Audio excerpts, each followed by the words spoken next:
Rebonsoir tout le monde, bienvenue au TVA 18h.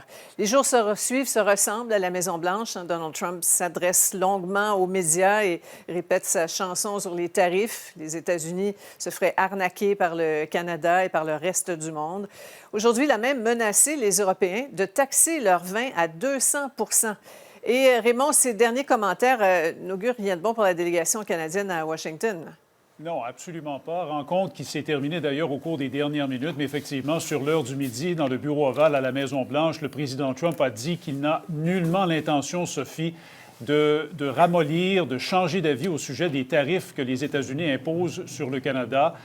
Pas question de revenir en arrière au sujet des tarifs sur l'acier et l'aluminium imposés hier. Pas question de reculer non plus ou de fléchir sur les tarifs qui seront imposés au Canada, dit-il, à compter du 2 avril prochain. Il est revenu avec son fameux discours aussi de faire du Canada le 51e État des États-Unis. Malgré tout, au cours des dernières minutes, à sa sortie de la rencontre avec le secrétaire américain au commerce, le premier ministre de l'Ontario, Doug Ford, a qualifié la réunion d'extrêmement productive. Il a dit qu'elle a permis de faire baisser la température au niveau des tarifs, la tension qui a baissé selon lui.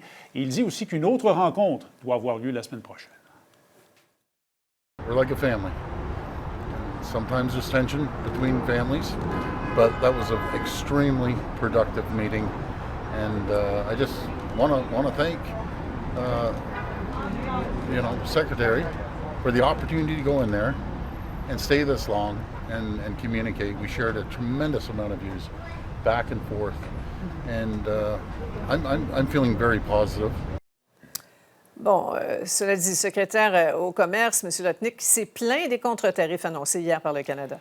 Oui, effectivement, le secrétaire a accordé une entrevue au réseau Bloomberg en matinée, au cours de laquelle il a même ridiculisé les contre-tarifs imposés hier par Ottawa. Écoutez-le.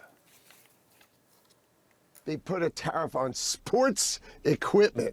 I mean, really, this is just, it's tone deaf. They're the lowest investor in NATO. They totally rely on us, and yet they think they need to respond to steel and aluminum tariffs.